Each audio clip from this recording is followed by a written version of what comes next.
yaxın 15-20 gün ərzində şimal qutbundakı siklonların bir xeyli zəifləməsi gözlənir. Bu da stratosferin aşağı qatları və troposferin yuxarı qatlarına, xüsusən troposferin 10 kilometr, şimal qutbunda troposferin qalınlığı tropiklərə nisbətən bir xeyli az olur.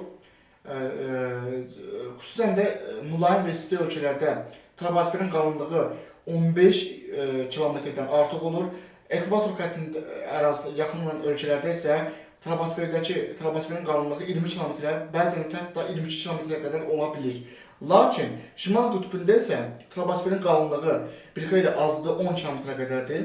Yəni troposferin yuxarı qatlarında və stratosferin aşağı qatlarında xüsusilə də bu qutb siklonlarının fevral ayının 1-ci 10 günlük ərzində bir xeyli zəifləməsi, artıq fevral ayının 2-ci 10 günlükdə bu prosesin ekstremal dərəcəyə qədər güclənməsi gözlənilir. Bu ekstremal dərəcə o deməkdir ki, normalda bu qədər bir şimal qutbundakı siklonların zəifləməsi, şimalda toplanmış soyuq havanın dağılması mart-aprel aylarında, may aylarında olurdu bu qədər geniş miqyaslı bir dağılma. Lakin fevral ayının 1-ci 10 günündən başlayaraq şimal qutbunda qutb siklonlarının çoxillik normadan bir xeyli zəifləməsi gözlənilir. Artıq fevral ayının 2-ci 10 günlüyündə isə artıq fevral ayının 10-dan sonra fevral ayının 2-ci 10 günlüyündə isə bu prosesin daha da ekstremal dərəcədə güclənməsi gözlənilir. Hətta ekstremal həddə qədər şiddətlənməsi ehtimalı var. Yəni bu siklonların zəifləməsi artıq o həddə çatacaq ki,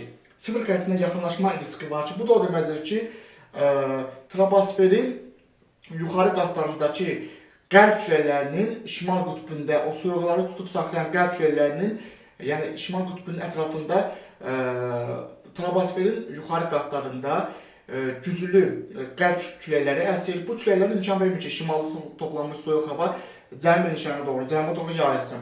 Artıq fevral ayının 1-ci və 2-ci 10 günlüyündə troposferin yuxarı qatlarındakı qərb külələrinin bir xeyli zəifləməsi, hətta sıfır xəttinə qədər çatması, yəni bu qərb külələrinin şərq külələri ilə əvəz olunması gözlənir. Bu da o deməkdir ki, şimal qutbunda toplanmış o ərazilər üçün normal olan soyuq hava, lakin cənub ölkələri üçün ekstremal olan güclü bir soyuq havanın artıq şimaldan cənub enişlərinə doğru yayılması gözlənir. Bu proses artıq fevral ayının 2-ci 10 günlüyündə şimalda toplanmış soyuq havanın tədricən Avropanın şimalına, Avrasiyanın şimalına, Rusiyanın şimal hissələrinə, Kanadaya və Amerika arasına doğru yayılmağa başlaması gözlənilir. Lakin bu prosesin Qafqazın cənubu Azərbaycan arasına gəlib çatması isə fevral ayının sonlarına doğru baş verəcək. Yəni